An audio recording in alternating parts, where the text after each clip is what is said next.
In this video, we're going to go through the whole process on how to create these cornhole boards, including some ideas on how to dress up your boards with some really cool features. Like these box joints that I cut from a simple jig that I made from some scrap plywood. I'm also going to go over how I made these beverage holders that act as a cross member for the legs. If you've ever tried to play cornhole with a drink in your hand, you'll really appreciate these. And I'm going to go over how I sealed the wood grain before painting so that I get these really clean paint lines using just a can of spray paint and some painter's tape. I really like the way the natural wood grain looks against the clean painted lines. So let's get started. So the first order of business is to cut down this 4x8 sheet of plywood because my shop's pretty small and I can't do much else with this thing in the middle of it. This inexpensive birch plywood has a really thin outer veneer and will splinter really easily. So to prevent that, I'm going to make two cuts. The first cut is really shallow, just through the top layer, kind of scoring the plywood. Then I go back and make a second cut all the way through. Yeah, that's right, I'm too short and have to stand on a chair. You can see the result of the two-cut method is nice clean cut with pretty much no splintering. Then I go ahead and follow the same procedure to cut this half of the piece of plywood into another half, and I get two pieces that are 2 feet by 4 feet each. The cuts from my circular saw and straight edge are pretty clean and square, so this step really isn't necessary, but I just can't resist cleaning up the edges and perfecting the squareness on the table saw. I'm a little cautious doing these final cuts because I don't want the final size to be too much smaller than the 24 inch by 48 inch. Ends up being just a 1/16 of an inch short in each direction, which is pretty good. And note that according to this website, the American Cornhole Association, regulation size has a 1/2 inch leeway in it, so we're all good. Using a router, I put an 1/8 inch radius on all the edges of the plywood, both sides, and then give all the edges a good sanding. I'll also go ahead and sand the side of the plywood that will be the downside attached to the frame, so it's ready to glue up to the frame and I won't have to sand all the insides after glue up. Then I set these boards aside and we're ready to make the frame next. To cut the frame pieces, I'm setting my miter saw stops at 47 5/8 for the long pieces and 23 5/8 for the short pieces. So this roughly 3/8 of an inch shorter than the top piece allows for a 3/16 overlap on all of the sides. So for the frame, I bought some dimensional select pine. It's 3.5 inches wide already, so all I need to do is cut it to length and it's good to go. So I go ahead and cut 4 of the long pieces and 4 of the short pieces. To cut the box joints, I'm using a box joint jig with a dado stack on my table saw. So the first thing to change out is the blade to a dado stack with a width of a 1/2 inch. So this is my 1/2 inch box joint jig that I made from some scrap plywood. It's pretty straightforward to make. Although it might not have all the fancy features and adjustability of some, it's pretty square and true and works really good for me. First thing I do is make some test cuts on a piece of scrap wood, adjusting the height or the depth of the cut so that it's just a little more than the thickness of the wood. Once the height is adjusted where I want it, then I can tack on this temporary backing from a piece of scrap wood. This is so I get a zero clearance backing, which is pretty important when using a dado stack like this, since the centered chippers of the dado stack tend to splinter out the wood otherwise. Each time I use this jig, the height setting is really never the same, so I can just replace this one piece of wood whenever I use it. Then I start cutting each slot, moving the piece over one and cutting the next slot. First I do both ends or all the short pieces, the ends of the cornhole board frames. Then when doing the sides or the longer pieces, I use one of the end pieces as a spacer for the first cut on each one. And these 48 inch long pieces are a little clumsy on this small jig, so I use a clamp to just make sure everything stays straight and stable with each cut. The process is a little meticulous to work through, one cut for each slot for each end of each piece, but it went really quickly and I get through it all without even breaking a sweat. So I like to sand what will be the inside of the frame before gluing up, just because it's easier. I sand with 150 grit and then 220, so it's pretty much ready to be finished before I glue it up. Also, before gluing up, test fitting the joints is a good idea. And by taping the inside of the joints first, I hope to avoid a messy cleanup of the glue. So ready to put the glue on. Using a brush, I first get some glue on all of the end grain and give it about 5 or 10 minutes to soak in. I do that anytime I'm gluing up end grain. Then I add a little more glue. The joints are pretty tight. I was able to pull them all together easily with my hands on the dry test fit, but now with the glue in there, I need a little clamping pressure to bring the joint together. Then I just want to double check that it's all square, and then after letting the glue get a little bit gummy, then peel off the tape inside the corners.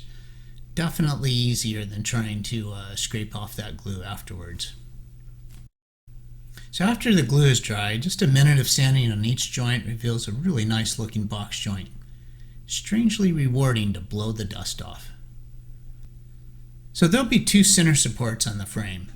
This may be overkill, but since I'm going the lightweight portable approach for these cornhole boards with only 1/2 inch plywood and a 1x frame instead of 2x4s, I feel like a little extra support's needed. I measure the inside of my already glued up frame, set the miter saw stop, and cut all 4 pieces. Then I drill the pocket holes on each end of all 4 pieces, and then sand all the pieces before attaching them to the frame. Gluing end grain again, like I always do, I apply some glue, let it soak in for 5 or 10 minutes, then add a little bit more glue right before I assemble it. I'm using some guide blocks to make sure that each cross member is exactly where I want it and square to the frame. And now with the frames all assembled, just doing a little bit of sanding before attaching the frames to the tops. Now to glue the top boards onto the frames. First thing I do is I use some temporary alignment blocks that I stick on with double-sided tape. This is so I can get the top set down in the frames pretty cleanly without smearing glue all over the place trying to get it aligned. So I apply some glue and then set the tops on. I'm using a brad nailer to secure it about every 8 inches or so. Then I turn it over and remove the temporary alignment blocks. The brad nail should be plenty strong enough, but I just can't resist also clamping it just because I like clamps. After the glue is dry, ready to cut those 6-inch holes. So I first carefully measure 9 inches from the top and in the center of the board, and I drill a small pilot hole. Since this 6-inch hole saw, it's a little hard to see my mark to get it started without that pilot hole. To avoid splintering, I first do a shallow cut on one side, and then I turn it over and cut all the way through from the other side. It results in a really clean cut with no splintering and a perfect circle. Then I use a router to round over the edges of the hole on the top.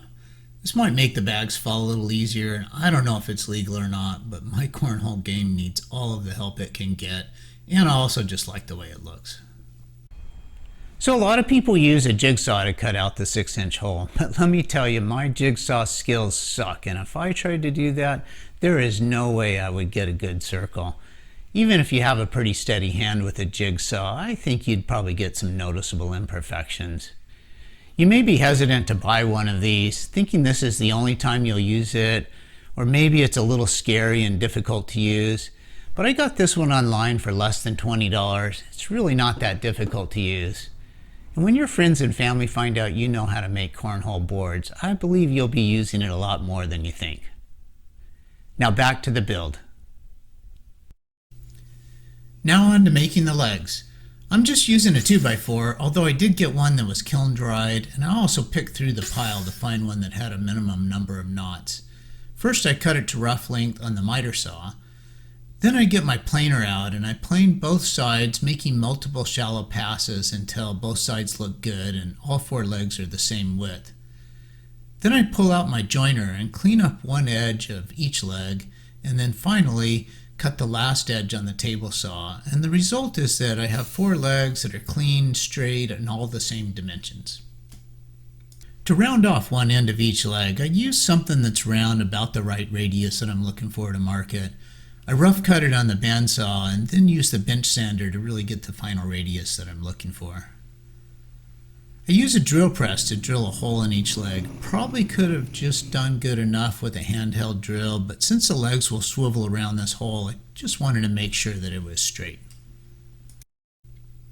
When drilling the bolt holes in the frame to mount the legs, I use a couple of spacers to position each leg. I use an 1/8 inch on the bottom and then a 3/4 inch spacer between the leg and the front of the frame. And by offsetting it like this, I get the angle that I'm looking for on the legs. Okay, so that's a little confusing, so let me elaborate a little bit. What I'm trying to say is that this gap right here between the leg and the frame affects the angle at which the legs are when they're extended. And this angle is intentional on this design because, well, let me turn this over.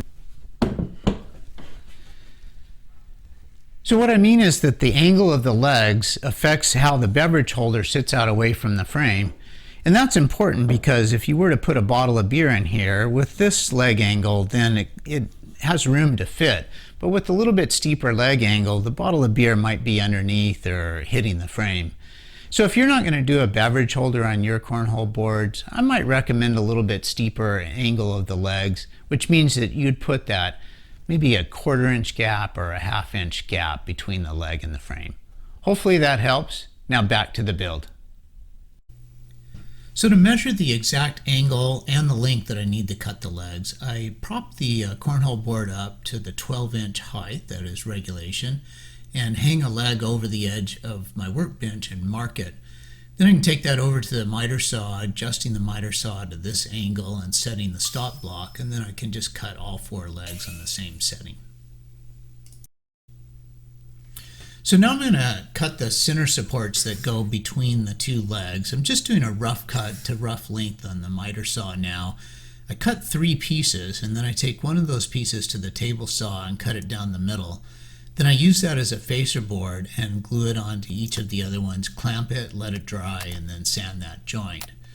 Now I'm ready to cut it down to final size, and when measuring the final size of the center support, I want to make sure I'm putting washers in between the legs and the frame so that, that's consistent with the way it's going to be in the final assembly to just help the legs swivel better. So I get the measurement for the center support between the legs, and then I take both of those center supports over to the miter saw and cut them to final length. I'm using a 3-inch hole saw to cut the holes for the beverage holders. I'm sticking with the strategy to do a shallow cut on one side and then cut from the other side all the way through. Here you can also see the need for this the piece of facer board that I glued on earlier, since the hole size needed is really too large for the board width. So I just use a router with a round over bit to put an edge on the inside of the holes for the beverage holders as well as the front edge of the cross member. And I take it over to the bench sander just to clean up the inside of the holes. Using pocket hole screws, now I'm attaching the cross member to each leg and using a guide block here just to make sure I get it at exactly the correct angle. And I have my final leg assembly completed now. The top of the boards is really the only part that I haven't sanded at this point, so I'm giving that a good sanding with 150 grit and then 220 grit before finishing. If we were to tape up our pattern and spray paint on the raw wood, almost certainly we'd get some bleeding of the paint. So it's important to first seal the wood grain. I'm using shellac cut at about 50-50 with some denatured alcohol to seal the grain. Thinning the shellac with alcohol is important in this case since I'm planning on using some wood stain on a portion of the design, and if I didn't thin it first, it might be sealed too much to accept the stain. I spray on a single but generous coat of shellac. I'm just coating the top where I plan on painting and staining. Since the urethane doesn't really require this, I'm only doing the shellac for the purpose of getting clean paint lines and less blotchy wood stain. After the shellac is dried, then I give it a good sanding with 320 grit sandpaper. I start taping up the paint pattern that I want on the boards using an X-Acto knife to help get the corners just right. Kind of a meticulous job, but some attention to detail here will really pay off. For this design, I'm staining a portion of it, so I do that first before painting. With this birch plywood, it's difficult to avoid some blotchiness, and even with the shellac sealer and a good quality gel stain, it's still a bit blotchier than I'd really like. Letting the stain dry overnight, then I can finish taping the pattern for the navy blue color. Time to spray paint. I'm just doing really light passes of spray to avoid any puddling that might cause some bleeding under the tape. It goes pretty fast and really only a single coat is needed. To paint the red circle, I'm using this plastic circle stencil. You could try just cutting a circle out of blue painter's tape, but these stencils are really inexpensive and well worth it to make sure you get a good, clean, perfect circle. Using stencil adhesive is really a must to prevent bleeding of the paint. You just spray it on and let it dry for about 10 minutes. The stickiness that it leaves behind is very similar to blue painter's tape. It sticks and seals pretty good, but also comes off pretty easily without messing up the original surface. After the paint is dry, peeling off the tape and the stencils, it's really fun to see the painted pattern reveal itself. Time for the urethane finish. I'm spraying on this exterior water-based urethane. First I sprayed on the underside of the boards, applying 4 coats with only about 1.5 hours of dry time between coats, and I sand with 320 grit sandpaper before the last coat. Then I turn the boards over and start on the tops. For the tops, I first put on 5 coats and then sand with the 320 grit sandpaper and then put on a 6th and final coat. After letting the urethane dry overnight, then it's time to attach the legs. I'm using some 3-inch stainless steel carriage bolts and these nuts with those nylon bushings, hopefully to avoid the nuts coming loose over time. And then these little scoreboards that I bought online are a fun addition to the final product.